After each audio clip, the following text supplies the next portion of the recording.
सुप्रभात बच्चों। आज हम पाठ 6 पार नज़र के का अध्ययन करेंगे, जिसके लेखक हैं जयंत विष्णु नार्लेकर जी। तो सबसे पहले हम लेखक परिचय के बारे में जान लेते हैं। जयंत विष्णु नार्लेकर जी एक प्रसिद्ध भारतीय भौतिक वैज्ञानिक हैं, जिन्होंने विज्ञान को लोकप्रिय बनाने के लिए अंग्रेजी, हिंदी और मराठी भाषाओं में अनेक पुस्तकें लिखी हैं। ये ब्रह्मांड के स्थिर अवस्था सिद्धांत के विशेषज्ञ हैं और फ्रेड होयल के साथ इन्होंने भौतिकी के हायल नार्लिकर सिद्धांत का कार्य किया और इनको इसका प्रतिपादक भी माना जाता है। तो इनका जन्म 19 जुलाई 1938 अर्थात 19 जुलाई 1938 को कोल्हापुर महाराष्ट्र में हुआ, जो कि आपका महाराष्ट्र में है। आपको पता है कोल्हापुर। अभी इनकी आयु 81 ईयर है, 81 साल है।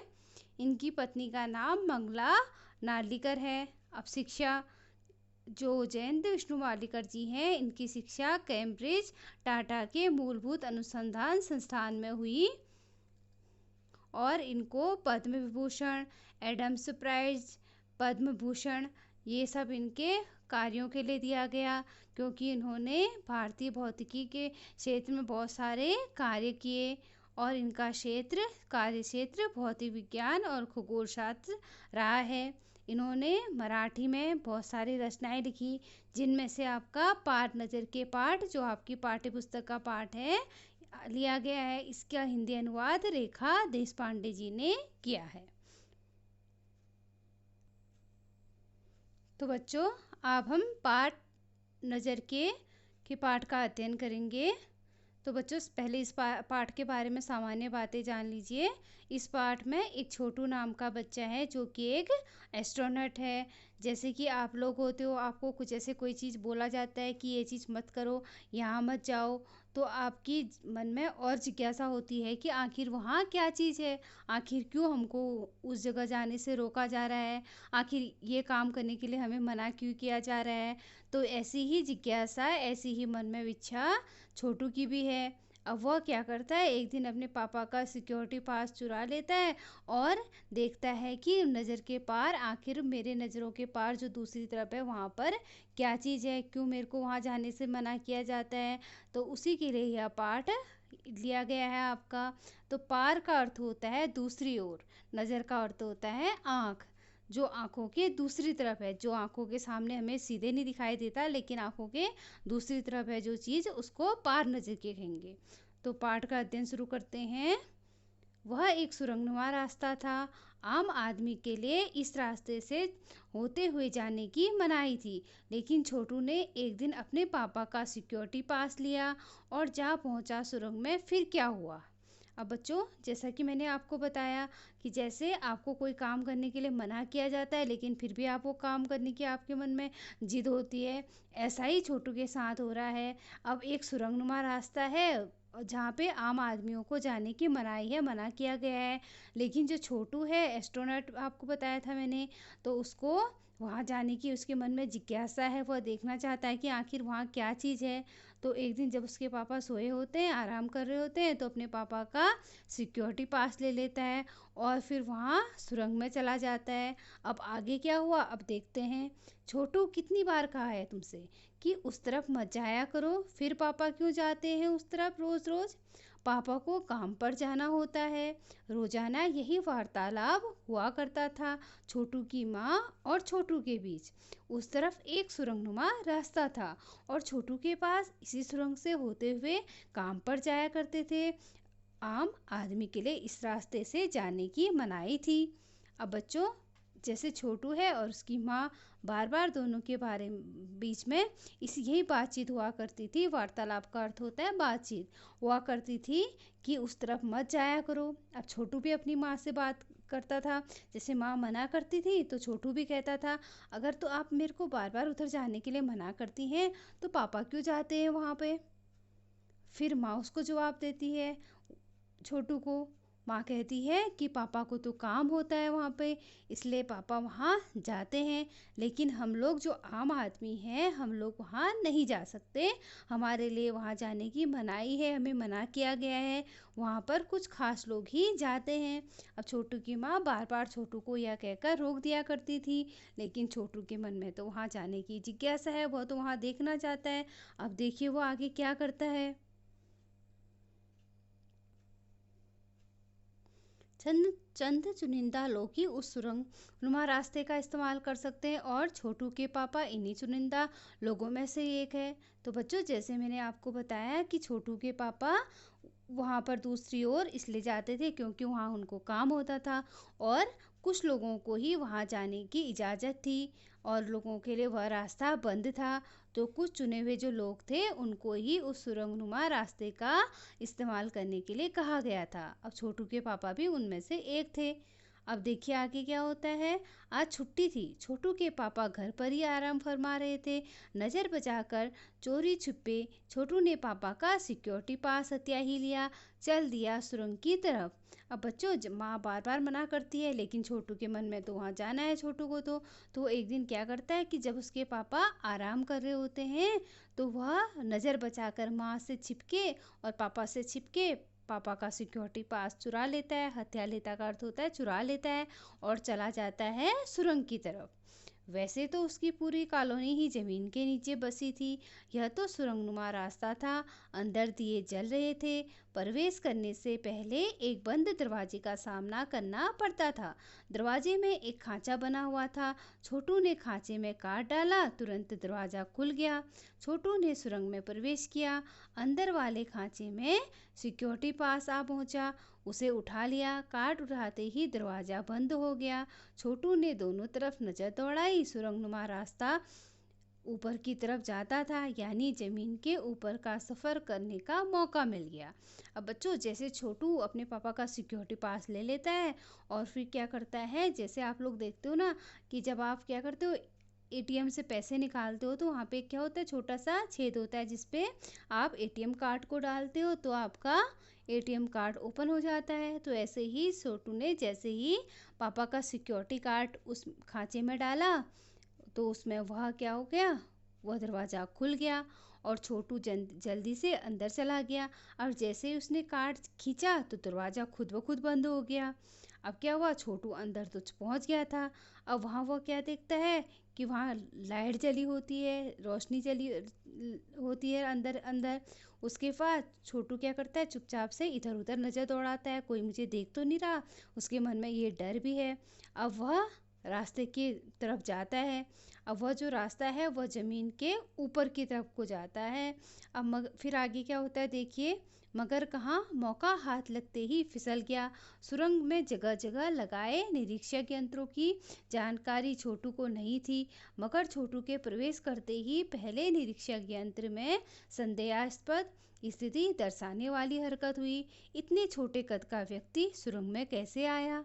दूसरे निरीक्षक यंत्र ने तुरंत छोटू की तस्वीर खींची। किसी एक नियंत्रक यंत्र में इस तस्वीर की जांच की गई और खतरे की सूचना दी गई। तो बच्चों, जो सुरंगनुमा रास्ता था वहाँ पे क्या था, जगह जगह पे कुछ निरीक्षक देखने वाले यंत्र लगे थे। जैसे आप लोग देखते हो ना सीसीटीवी, उसी प्रकार के कुछ निरीक्षक यंत्र लगे रहे थे वहाँ पे।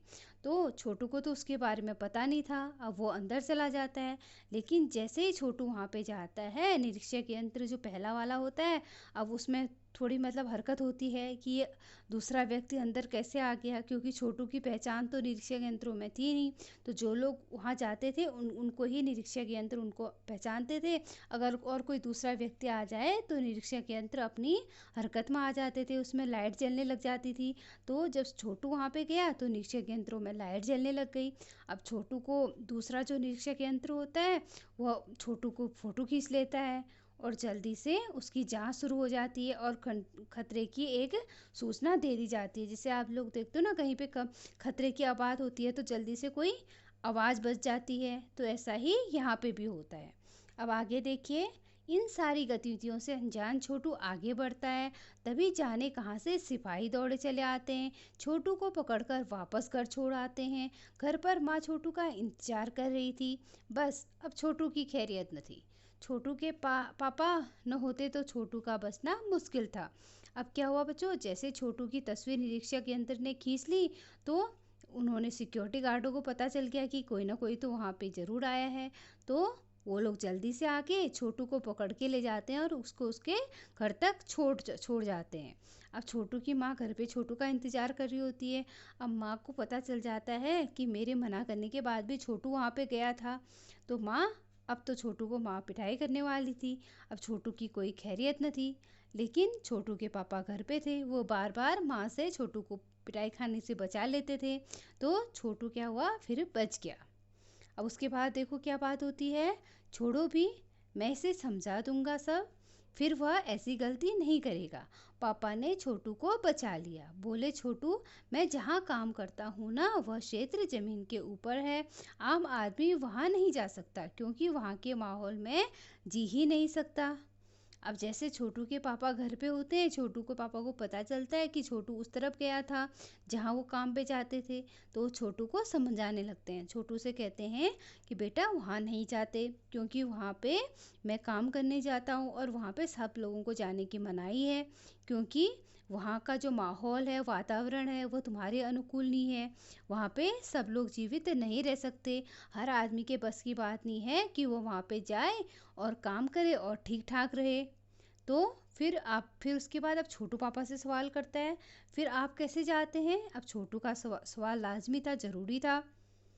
अब पापा उत्तर देते हैं, मैं वहाँ एक ख़ास किस्म का स्पेस सूट पहन के जाता हूँ। इस स्पेस सूट से मुझे ऑक्सीजन मिलती है जिससे मैं सांस ले सकता हूँ। इसी स्पेस सूट की वजह से मैं बाहर की ठंड से भी अपने आप को बचा लेता हूँ।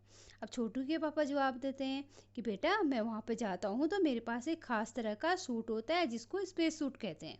अब उसको पहन के मेरे को ऑक्सीजन भी मिलती है जिससे मैं आराम से सांस ले सकता हूँ और उसकी वजह से मुझे वहाँ पे ठंड भी नहीं लगती है। अब बच्चों, जब छोटू के पापा छोटू को समझा रहे होते हैं, फिर उसको बताते हैं कि मैं वहाँ इसलिए जाता हूँ क्योंकि मेरे पास एक ख़ास सूट है और ख़ास किस्म के जूते हैं जिसकी वजह से मैं वहाँ पे आसानी से चल सकता हूँ। और ज़मीन के ऊपर चलने फिरने के लिए विशेष प्रकार के प्रशिक्षण की ज़रूरत होती है। प्रशिक्षण मतलब होता है बच्चों, एक विशेष प्रकार की शिक्षा दी जाती है। अब छोटू को तो उसके बारे में कोई जानकारी नहीं है, तो वहाँ वो कैसे जा सकता है। अब छोटू ध्यान से अपने पापा की सारी बातें सुनता है। अब पापा आगे बताने लगते हैं कि एक समय था जब पहले मंगल ग्रह सभी लोग ज़मीन के ऊपर ही रहते थे, बगैर किसी तरह के यंत्रों की मदद के, किसी खास किस्म की पोशाक के। हमारे पुरखे ज़मीन के ऊपर रहा करते थे। धीरे धीरे वातावरण में परिवर्तन आने लगा। कई तरह के जीव धरती पर रहा करते थे। सूरज से हमें रोशनी मिलती थी, उष्णता मिलती थी। इन्हीं तत्वों से जीवन का पोषण है। सूरज में परिवर्तन होते ही यहाँ का प्राकृतिक संतुलन बिगड़ गया। प्रकृति के रूप का सामना करने में यहाँ के पशु पक्षी, पेड़ पौधे, अन्य जीव अक्षम साबित हुए। केवल हमारे पूर्वजों ने स्थिति का सामना किया। अब छोटू के पापा छोटू को समझाते हैं कि बेटा, पहले हम लोग वो ज़मीन के ऊपर ही रहा करते थे मंगल ग्रह में। तो उस समय पे क्या था, हमें एक खास पोशाक की ज़रूरत नहीं पड़ती थी। लेकिन जैसे सूर्य के तापमान में परिवर्तन हुआ तो हमें खास पोशाक की ज़रूरत पड़ने लगी, क्योंकि जो प्रकृति का संतुलन था वह बिगड़ गया। और प्रकृति का संतुलन जो पेड़ पौधे हैं, अन्य जीव हैं, करने में समर्थ नहीं हैं, लेकिन हमारे पूर्वज इस ये कार्य करने में समर्थ थे। उनने इन सब चीज़ों का सामना किया। अपनी तकनीकी ज्ञान के आधार पर हमने ज़मीन के नीचे अपना घर बना लिया। अब छोटू के पापा छोटू को समझाते हैं कि बेटा, हमारे पास तकनीकी ज्ञान था, हम ऐसी तकनीक जानते थे जिससे हमने ज़मीन के नीचे घर बना लिया। और विभिन्न यंत्रों के सहारे हमने सूर्य से शक्ति, रोशनी प्राप्त की और उसका इस्तेमाल करते रहे। इन्हीं यंत्रों के सहारे हमें ज़मीन के नीचे यंत्र सुचारू रूप से चलाने की सहायता मिली, और जिसके लिए एक सतर्कता बरतनी पड़ती है। मुझे ऐसे चुनिंदा यंत्रों का ध्यान रखने का जानकारी है। ये सब चीज़ें छोटू के पापा छोटू को समझा रहे होते हैं कि क्योंकि छोटू अभी छोटा बच्चा है, उसको इन सब चीज़ों के बारे में पता नहीं है। अब छोटू क्या कहता है, देखो बड़ा हो जाऊंगा तो मैं भी यही काम करूंगा। अब छोटू की मनसा क्या थी, वो अपने पापा जैसा बनना चाहता था। पापा बोलते हैं बिल्कुल, मगर उसके लिए तुम्हें खूब पढ़ना होगा, माँ पापा की बात सुननी होगी। फिर माँ भी कहती है कि बेटा इसके लिए तुम्हें पढ़ना होगा और मम्मी पापा की बात सुननी होगी। तो बच्चों, आज के लिए इतना ही। इसके आगे का अध्ययन हम कल करेंगे। आज आप इस पाठ का अध्ययन करेंगे और इसको समझने का प्रयास करेंगे। धन्यवाद।